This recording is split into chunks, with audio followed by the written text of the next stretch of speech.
In this video, I am going to be reviewing the ice block, which will allow you to make big chunks of ice like this. What's the purpose of the ice block? So one of the biggest challenges to cold plunging, especially in the hot summer months like this, is of course cooling your water. And basically there's two options when it comes to cooling your water. Number one, you can get a chiller, which is obviously going to get pretty expensive. And number two, you can use ice, which also can get kind of expensive, although not as expensive as a chiller. And the annoying thing about ice, especially in the summertime, is that it melts fast. By the time you bring it home from the store, probably a lot of that ice will have already melted. And even once you pour the ice in the tub, that ice is going to melt quick. So this is what the ice block solves for.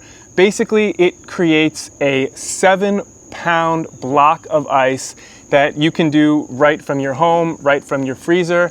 And basically what this is going to do is going to give you a block of ice that's going to melt much, much slower than those small pieces of ice.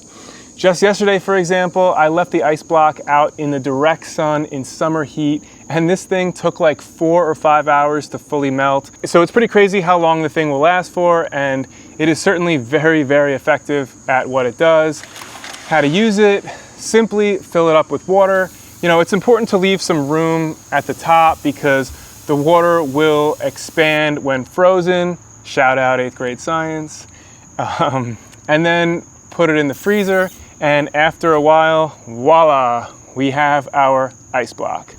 And you could see that when the ice does freeze, it will expand the silicone, but nonetheless, it's still pretty easy to get out. You know, as long as you kind of like point it down, the ice just sort of like falls out. It's pretty simple. What I love about the ice block is that it's just really, really well built. The silicone just feels really strong, it feels sturdy. On the website, they say it's dishwasher safe, although I can't even see myself ever needing to put this in the dishwasher. It's also steel enforced, so like around the perimeter, it's much thicker right here, so I guess that's probably where the steel is.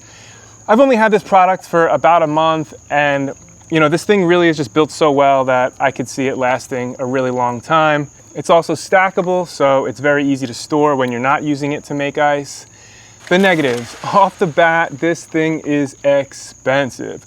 Priced at $36, it's a pretty expensive piece of ice. The good news is that the more you buy, the more you save, but still not that cheap.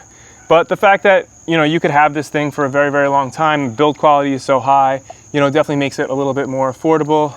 Secondly, it is very, very large in the freezer. It takes up a lot of space, which I guess is both a positive and a negative because it does make large chunks of ice. So basically take the good with the bad. And lastly, it takes a very, very long time for this ice to freeze.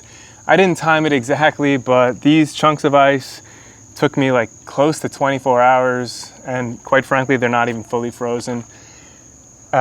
This is another situation where you're kind of taking the good with the bad, because while it takes a long time for the ice to freeze, this means that in return, the ice will last a very long time. So my recommendation is that after you're done with your ice bath, you put the ice block back into the tray and then back into your freezer. And as long as you do this, the time that it takes to freeze your ice will be drastically reduced.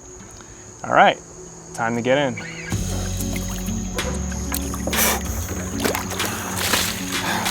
If you enjoyed this video, consider subscribing, and if you want to see more, check out our website at plungereviews.com.